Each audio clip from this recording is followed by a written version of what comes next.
संसार सागर से तेरा उद्धार हो जाता।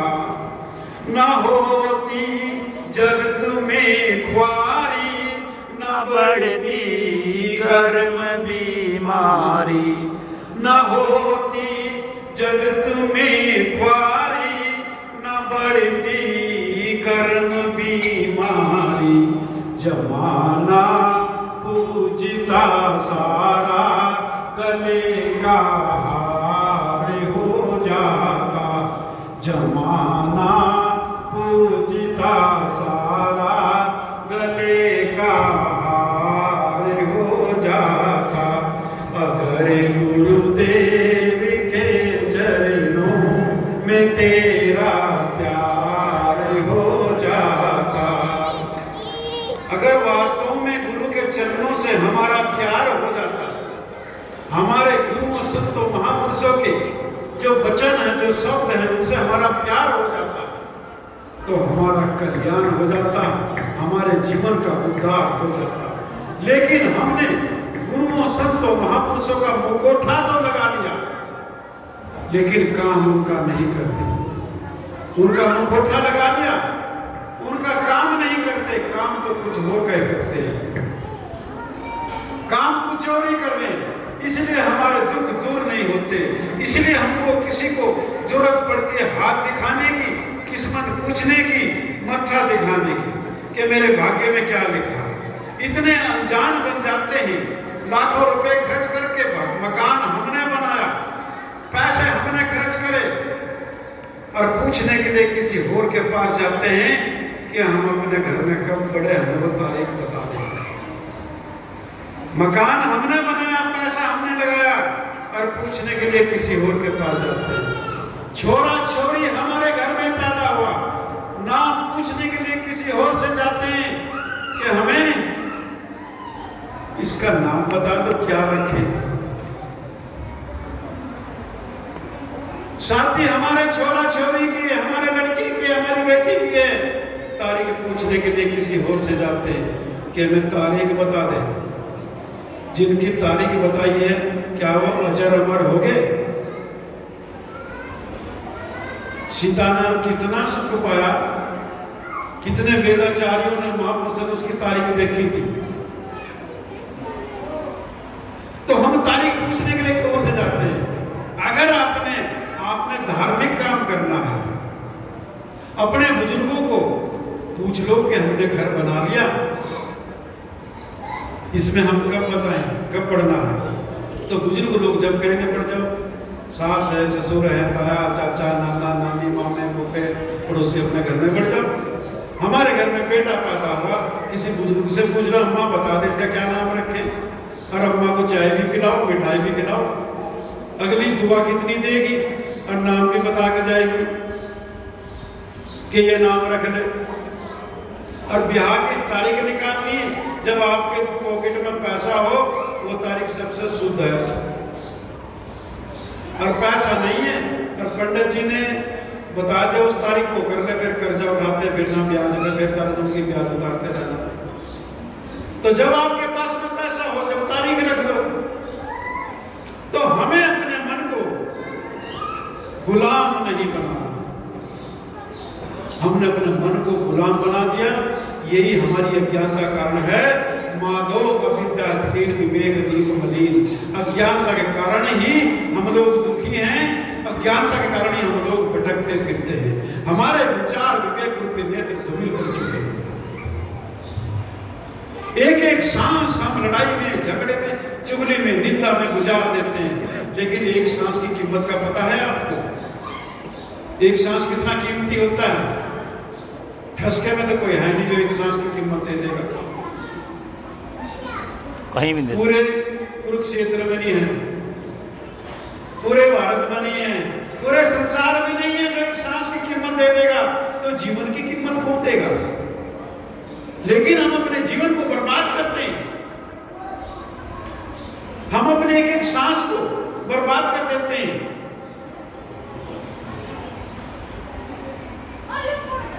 सदगुरु अभिलाष साहब इलाहाबाद वाले जो फरमाते हैं कि तेरा एक एक सांस बड़ा कीमती है।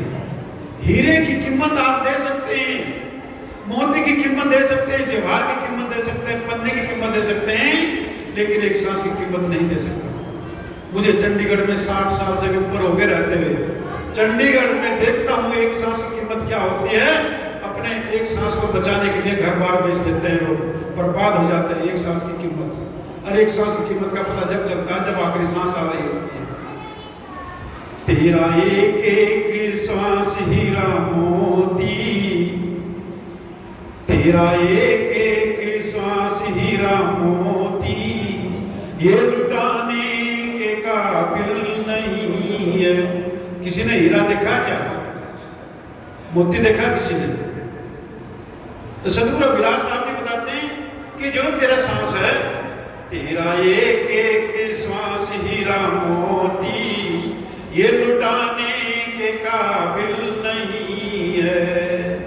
तेरा एक एक सांस हीरा मोती, ये लुटाने के काबिल नहीं है। ये दुनिया बड़ी खूबसूरत, ये दुनिया बड़ी खूबसूरत, दिल लगाने के काबिल नहीं है। तेरा एक एक श्वास हीरा मोती, ये लुटाने के काबिल नहीं है। ये दुनिया बड़ी खूबसूरत, ये दुनिया बड़ी खूबसूरत, दिल लगाने के काबिल नहीं है। ये दुनिया तो इतनी खूबसूरत है, ये दिल लगाने के काबिल नहीं है। इसका तो आनंद लेना चाहिए कि वाह वाह दूसरा घर कितना अच्छा है, खुशी होनी चाहिए। वाह वाह दूसरे का बेटा कितना अच्छा, खुशी होनी चाहिए। वाह वाह दूसरे के बच्चे कितने अच्छे संस्कारी है, हमें खुश होना चाहिए। दूसरे के खेत कितने अच्छे हैं, दूसरे का धन गाय भैंस कितनी अच्छे, इसका तो हमें आनंद लेना चाहिए। अगर हम ये सोचें कि दूसरे के खेत में कितने अच्छे फूल लग रहे हैं, ये फूल अगर मेरे घर में होते तो मुझे कितनी खुशी होती। अरे मैं दूसरे के खेत में लग रहे उन्हीं को देख के खुश हो ले। तू अपना खेत खरीदेगा, फिर उसमें फूल लगाएगा, वो लगेंगे भी नहीं होंगे, फिर तू खुश होएगा, क्या फायदा? इसे संसार को देखकर खुश होना चाहिए। ये परमात्मा की इतनी मूर्तें बैठी हुई है, इन सब में परमात्मा बैठा देख रहा है, इनके दर्शन कर लो। परमात्मा के दर्शन तो हो तो रहे, परमात्मा के दर्शन तो सरेआम हो रहे हैं। ये परमात्मा ही तो नहीं बताता है। अगर ये परमात्मा बाहर हो गया फिर तो लोग ये कहते हैं कि राम नाम सत्य सत बोलो कहते हैं। तो परमात्मा का दर्शन करने थे कि दूसरे घटों में कर लो। कोई बुजुर्ग हो, बच्चा हो, जवान हो, बूढ़ा हो, किसी भी धर्म का हो, किसी भी कुल गोत्र का हो, सबके घटों में वो परमात्मा वास करता है। उस परमात्मा के दर्शन करो।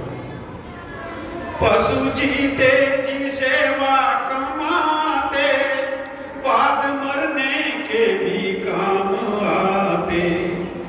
पशु जीते जी सेवा कमाते, बाद मरने के भी काम आते।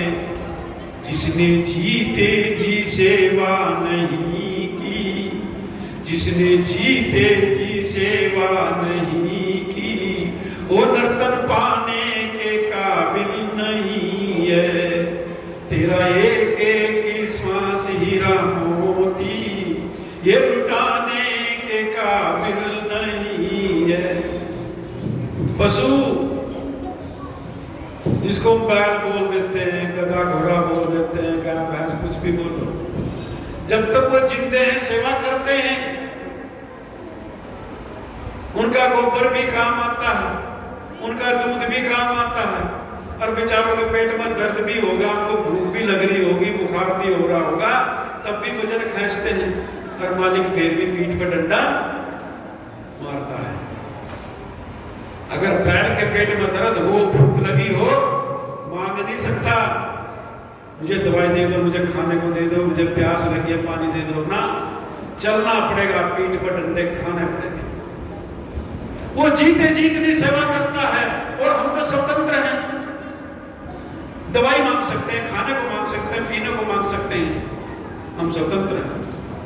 लेकिन हम फिर भी क्यों उस परमात्मा के नाम से चूक गए, फिर भी क्यों भटक गए, फिर भी क्यों महामारी में फंस गए, और महामारी में फंस कर अपने जीवन को बर्बाद कर रहे हैं।